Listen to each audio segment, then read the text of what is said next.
Более 20 месяцев продолжается, мы ее называем революцию, можно сказать, восстание, по-моему, не в этом деле. Это восстание и протесты начались, правда, и действительно мирно, абсолютно мирно, и даже стихийно начались.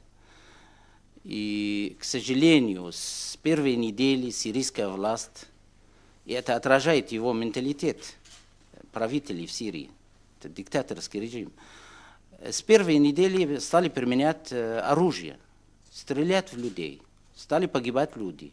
Сам Асад, Башар Асад признал в своей речи, что до Рамадана не было вооруженных формирований, не использовали оружие.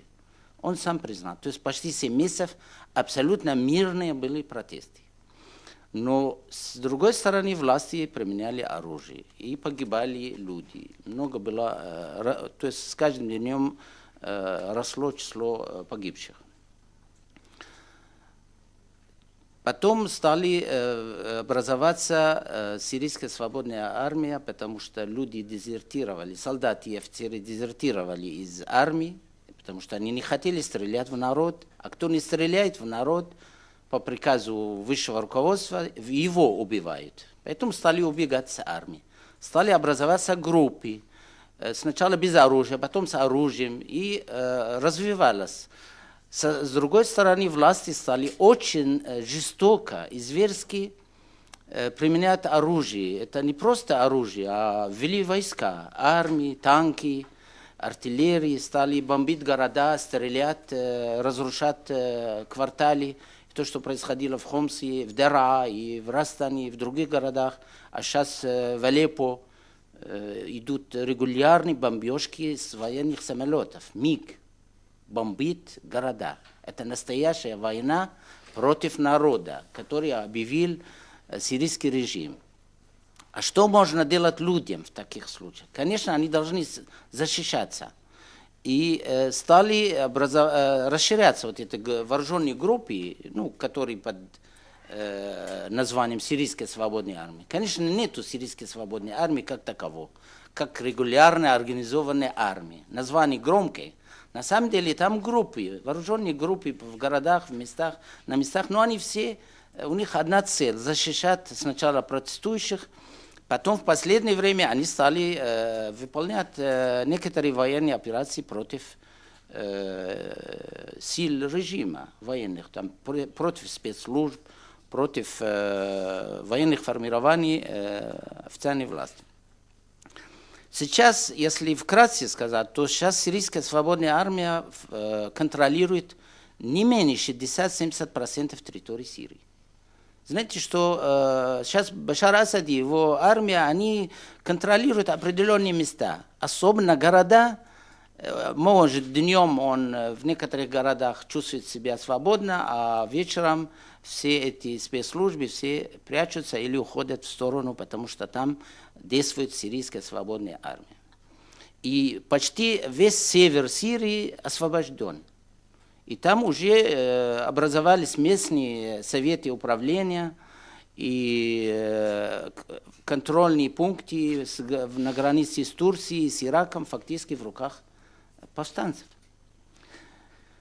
И сейчас вот последние, самые свежие события, руководство режима Сирии вывели войска республиканской гвардии из Хомса, из средних районов в Дамаск.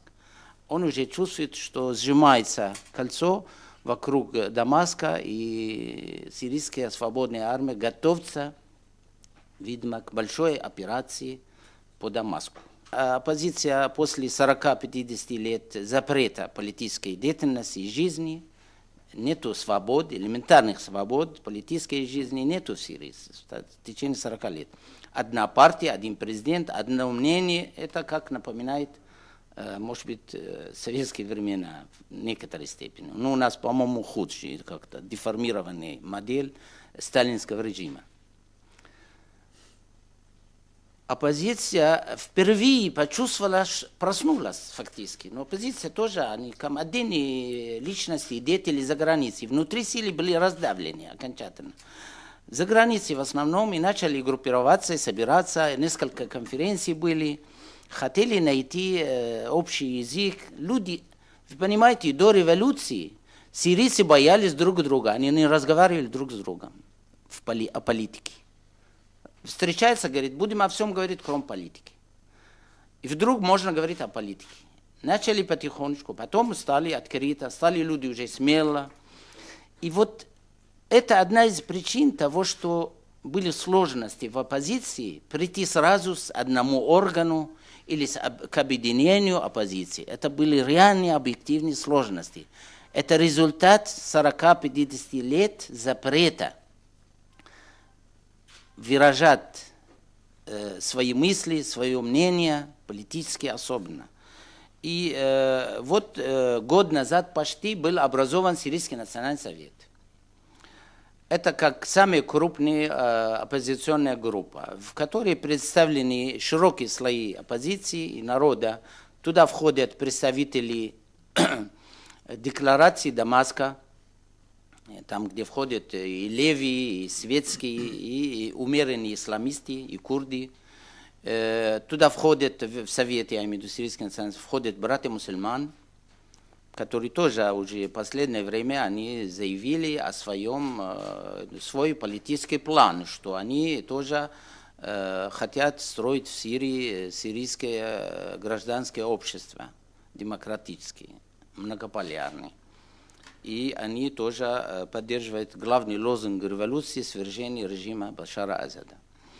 И туда входят представители курдов, представители ассирийцев, представители племен, представители разных групп, либералов, независимых. То есть Сирийский национальный совет на самом деле представляет большой спектр оппозиции. В последнее время сделали еще реконструкцию Сирийского национального совета. И как раз это было подтверждено на конференции, которая была в Доха, в которой я участвовал с 4 по 7 ноября.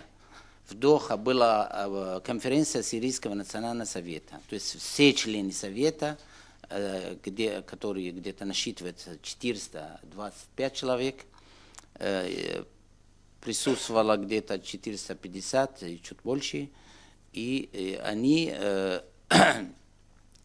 приняли новые члены совета, которые представляют в основном представители революционного движения из Сирии. То есть говорят, что мало представлены сирийские повстанцы и революционеры в Совете. Было обновлен был состав Совета очень существенно.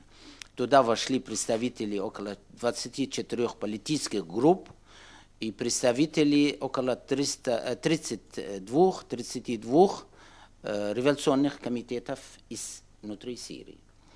Около 150 человек новых вошли в Совет. Были тоже исключены около 40 человек из Совета, которые по разным причинам, политическим или организационным и так далее. И были представлены женщины в Совете, около 15%. То есть не менее 40 женщин были на конференции. Это я видел своими глазами. И революционные советы и движения фактически в целом стали занимать около 33% из нового состава Совета. Вот в таких условиях начала работу эта конференция, был подтвержден новый устав для этой организации, для Совета, и новая система для выборов. И были обсуждены, то есть в хорошей форме, недостаточно, я бы сказал, но в хороших условиях политическая деятельность старого руководства и какие планы на будущее, на переходный период и так далее. И была выдвинута инициатива Сирийского национального совета, который призывает к объединению оппозиции и к созданию временного правительства после того, как получит международную поддержку и гарантии, что они будут поддерживать это правительство. И, конечно, самое главное для Сирийского национального совета было фиксировать свои основные принципы. Это свержение. Нету диалога с Башаром Асадом и его командой. Это принципиально.